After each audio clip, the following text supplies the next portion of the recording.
ہم وقت زیادہ نہ لیتے ہوئے ایک ایسے شخص کو آواز دیں گے کہ آپ کو بتائیں کہ 2010 سے پہلے جب ادبی پروگرام میں ہم جاتے تو انہیں ہم دور سے دیکھتے تھے اور انہیں سنتے تھے. جب انقلاب وغیرہ میں کہیں کوئی اعلان ہوتا تو ان کا نام دیکھتے, اگر وہ نام ہے تو ہم اس میں ضرور شامل ہوتے.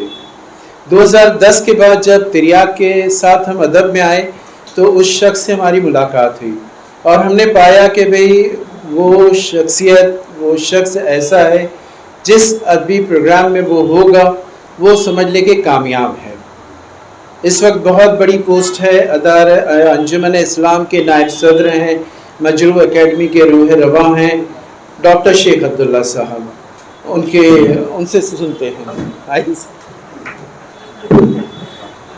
السلام علیکم ورحمۃ اللہ وبرکاتہ. صدر جلسہ جناب سلمان غازی صاحب, صاحب اعزاز عالم ندوی صاحب, آج جن کے ہاتھوں اس کتاب کا اجرا ہوا ہے ڈاکٹر عبداللہ امتیاز صاحب, مشاہیر اہل فن یہاں موجود ہیں, ارباب کشاد یہاں موجود ہے. میں بڑا اپنے آپ کو اپنی کم مائگی کا اعتراف کرتے ہوئے کہ جہاں پر اتنی بہترین گفتگو ہوئی ہے, اور میری بدقسمتی یہ رہی کہ مسلسل بورڈ کے میٹنگز ہو رہی ہے انجمن کی, اور میں اس کتاب کو حاصل نہ کر سکا. البتہ پی ڈی ایف پر شاید عبداللہ مسعود صاحب نے بھیجا یا عالم ندوی صاحب نے, تو میں نے کہیں پر تھوڑی سی کوشش کی. اس میں اتنی بہترین مرصع و مرقع زبان استعمال کی گئی ہے کہ جو آج ہماری کچھ فہمی اور کجروی کی وجہ سے اس کے ضیاء کا بھی ہمیں احساس نہیں ہو رہا ہے. ہمیں اس کی بازیافتی کے لیے کم سے کم اپنے آپ کو اس طرح محتاط ہونا چاہیے کہ وہ زبان, وہ ضرب الامثال, وہ کہاوتیں, وہ محاورے جو دلی جذبات کی, اپنے احساسات کی ترجمانی کرتے تھے, وہ سمندر کو جو ہے کوزے میں سمو لیا کرتے تھے. آج ہماری بیگانگی کی وجہ سے, ہماری لا علمی کی وجہ سے یا ہماری غفلت کی وجہ سے اس کا ضیاع ہو رہا ہے. اس کا ہمیں احساس نہیں. کتاب بہت ہی خوبصورت ہے. اس میں تو کچھ احباب ایسے رہے کہ جن سے میرے بہت ہی دیرینہ تعلقات رہے. مجھے افسوس ہے کہ میں اسے مکمل طریقے سے پڑھ تو نہیں سکا, لیکن مرحوم انور ظہیر, الیاس شوقی جو میرے دوست, یوسف ناظم صاحب, علی سردار جعفری صاحب, ایسے اشخاص, ایسے افراد جن کی ادب میں ایسی گرا قدر خدمات رہی ہے, اسے جس طریقے سے پیش کیا ہے. کیونکہ خاکہ نگاری اصل میں, جسے مجھ سے پیشوا لوگوں افراد نے کہا ہے کہ بہت ہی نازک اشاروں کا فن ہے, جس میں قلمکار لکھنے والے پر, ان کے محاسن پر, ان کے عیوب پر جب وہ شروع کرتا ہے لکھنا تو اسے بہت ہی احتیاط سے لکھتا ہے اور ان کی ان کارگزاری کا احاطہ کرتا ہے. خاکہ نگاری بہت ہی مشکل فن ہے جس کو صرف اشاروں میں جو ہے لکھا جاتا ہے. لیکن یہ کہ اس کا حق ہمارے عالم ندوی صاحب نے بہت ہی اچھی طریقے سے کیا ہے, اور میں سمجھتا ہوں کہ اردو ادب میں اس کا بہت ہی ایک خوشگوار احساس ہے, ایک بڑی گرا قدر خدمات ہے, اور اسے ہر کس و ناقص یہ کوشش کرے کہ جس طریقے کی زبان استعمال کی ہے ہم اسے کوشش کریں کہ اپنی روزمرہ میں اسے استعمال کریں. میں بہت بہت دلی مبارکباد ادارے ادب اسلامی کو, ان کے تمام رفقا کو دیتا ہوں کہ اس طرح کی گاہے بگائے آپ جس طریقے سے یہ ایسی نشستیں منعقد کرتے ہیں, یہ ہماری زبان کے احیاء کے لیے اور ہماری زبان و بیان کی اصلاح کے لیے بہت ہی بہترین جگہ ہوتی ہے. بہت بہت شکریہ. بہت بہت شکریہ ڈاکٹر شیخ عبداللہ صاحب. ابھی آپ سن رہے تھے ڈاکٹر شیخ عبداللہ صاحب کو. ہم بتائیں کہ ابھی یہاں ہم لوگوں نے دو عالم دین کی تقاریر سنی, اور جب انہیں ہم سن رہے تو یہ خیال ہمیں آ رہا تھا بار بار کہ کتنی اچھی زبان اور ادب اور دین دونوں کی واقفیت رکھتے ہیں. اور یہ سوچتے ہوئے ہمیں ایک ایسے مولانا کا خیال آ رہا تھا جن سے ہماری ملاقات ہماری آفس میں ہی ہوئی. ہمارے ایک دوست ہیں نسیم صدیقی صاحب, وہ ایک مولانا کو ہمارے یہاں لے کر آئے کہ بھئی یہ کرلا کی ہی کسی مسجد میں وہ پیش نماز تھے, نماز پڑھاتے تھے, اور ان سے ہمیں ملائے. اب نماز پڑھاتے ہیں مطلب وہ سیدھی سی بات ہے حافظ ہوگا, عالم ہوگا, وغیرہ وغیرہ بہت کچھ ہوگا. تو ان سے ہمیں ملا کہ یہ ہیں, اور انہوں نے نسیم صدیقی صاحب نے ایک پیج ہمیں دیا کہ ذرا یہ ٹائپ کر کے دے دو.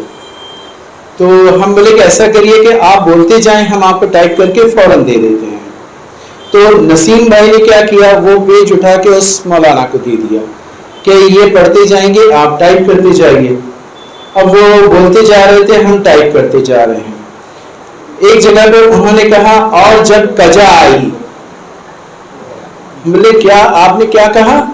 بولے اور جب کجا آئی. ہم بولے کچھ نہیں, کجا نہیں ہوگا بھائی, کچھ اور ہوگا. تو ہم نے کہا بتائیے. ہم نے کہا مولانا صاحب آپ جہاں نماز پڑھا رہے ہیں وہاں جا کے کہیے لوگوں سے کہ میں نے جو نمازیں پڑھائی ہیں بھائی دوبارہ پڑھ لو, کیونکہ میں قضا کو کجا کہتا ہوں. تو اس طرح بھی لوگ ہوتے. بعد میں ہمیں پتہ چلا کہ وہ ایک ایسے صوبے سے ہیں جہاں غربت بہت ہے وغیرہ وغیرہ. شاید کسی زمانے میں یہ ہوتا تھا نا کہ جو گھر کا سب سے شریف بچہ ہے اس کو مولانا بنا دو, غریب میں یہ جو جن کے یہاں کھانا نہیں ہے بھائی بھیج دو مولانا بن جائے گا.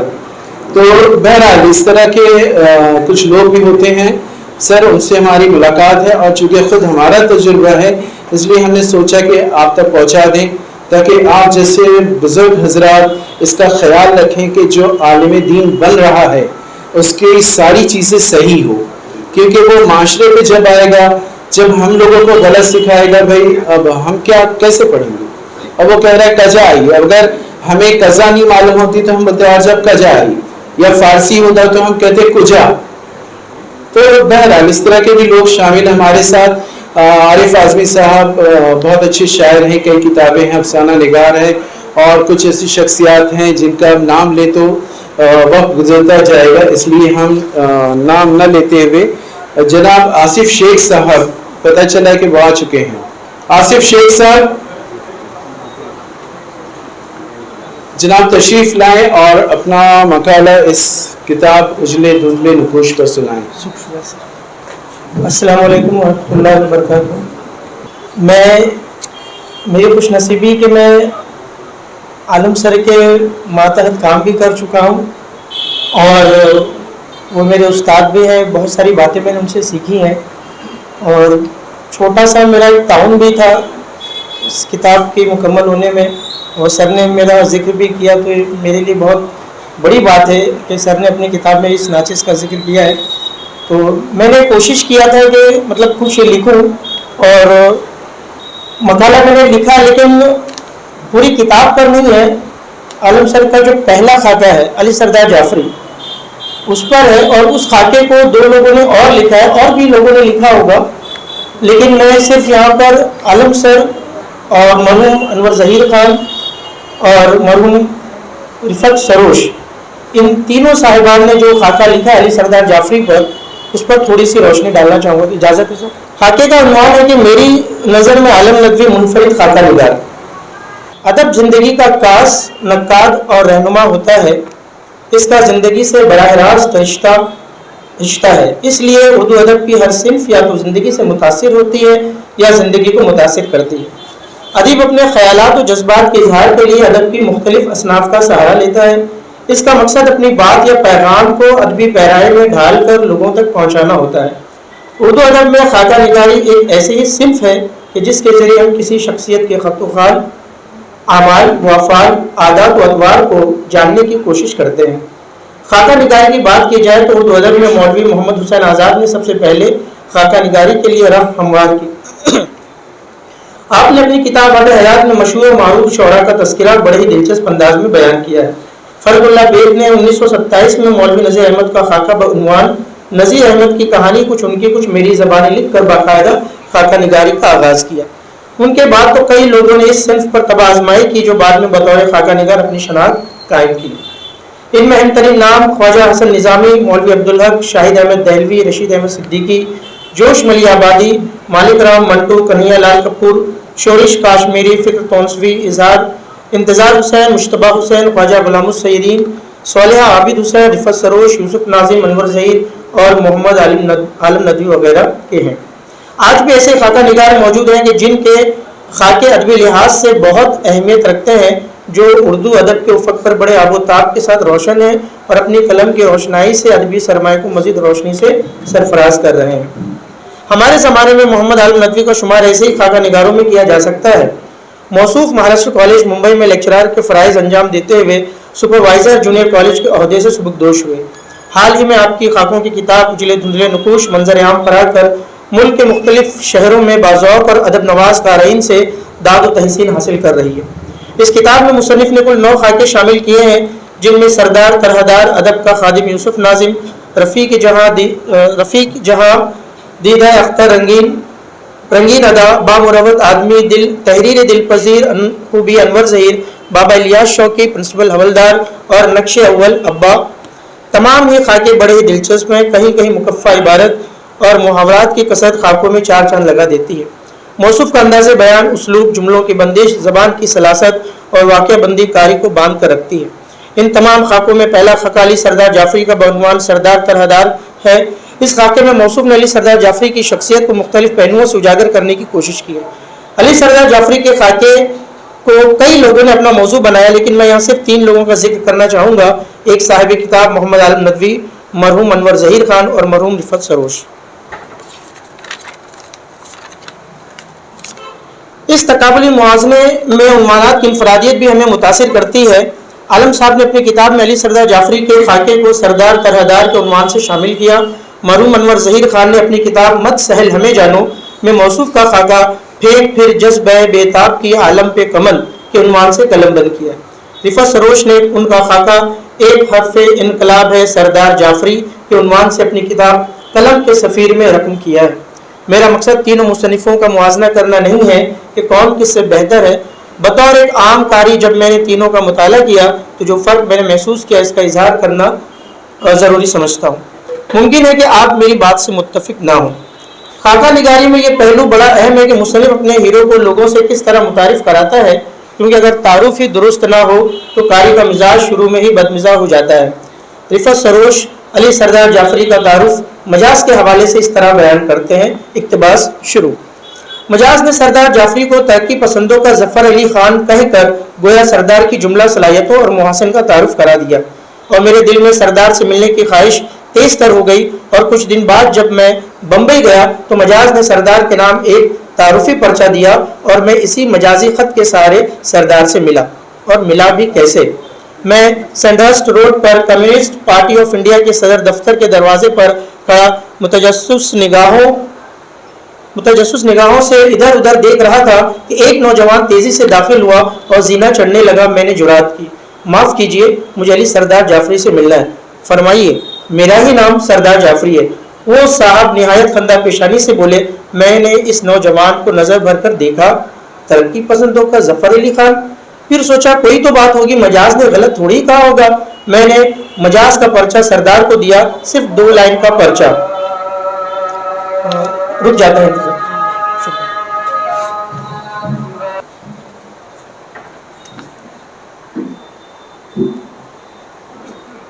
ترقی پسندوں کا ظفر علی خان۔ پھر سوچا کوئی تو بات ہوگی، مجاز نے غلط تھوڑی ہی کہا ہوگا۔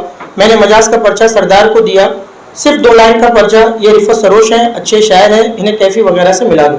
سردار بڑے خلوص سے پیش آئے اور مجھے اوپر اپنے ساتھ نیا زمانہ کے دفتر لے گئے، جو پارٹی آفس کے ایک کمرے میں ہی تھا۔ سب لوگوں سے میرا تعارف کرایا۔ یہ اقتباس ختم ہوا۔ مرحوم انور ظہیر خان علی سردار جعفری کا تعارف اس طرح پیش کرتے ہیں: سوچ کے دائرے بن رہے ہیں کلپنا کی انکھین میں وہ پڑیل جوان ہے جو زندگی کی 20 بہار و خزاں دیکھنے کے بعد 1933 میں علی گڑھ پہنچتا ہے۔ وہاں کے نئے علمی و ادبی تہذیبی دھارے سے سیراب ہوتا ہے۔ لفظ بوروسوا کا مطلب جاننے کے لیے لائبریری کا رخ کرتا ہے۔ جب وہاں سے نکلتا ہے تو ہاتھ میں لینن کی کتاب تھامے ہوتا ہے اور کایا پلٹ چکی ہوتی ہے۔ برے اور دیمک کھائے نظام کے خلاف غلامی کی اندھیری رات کا سینہ چاک کرنے کے لیے جس میں بغاوت کی بجلیاں کوندنے لگتی ہیں، شاعری کہیں چنگاری اور کہیں انگارہ بن جاتی ہے، تقریر میں للکار کا انداز پیدا ہو جاتا ہے۔ پھر وہی گبرو جوان لکھنؤ یونیورسٹی میں داخلہ لیتا ہے۔ کمیونسٹوں اور سوشلسٹوں سے پینگے بڑھانے، انقلابی سرگرمیوں میں گہرائی تک اترنے کے کارن لکھنؤ اور بنارس کی جیلوں میں قید و بند کی تکلیفیں جھیلتا ہے۔ جب رہا ہوتا ہے تو شاعری میں زنجیر کی جھنکار پیدا ہو چکی تھی۔ اپنے جیسے دوسرے پھرے جیالوں کے ساتھ نیا ادب نامی رسالہ نکالتا ہے اور اسی امید میں اپنی شعر نوردی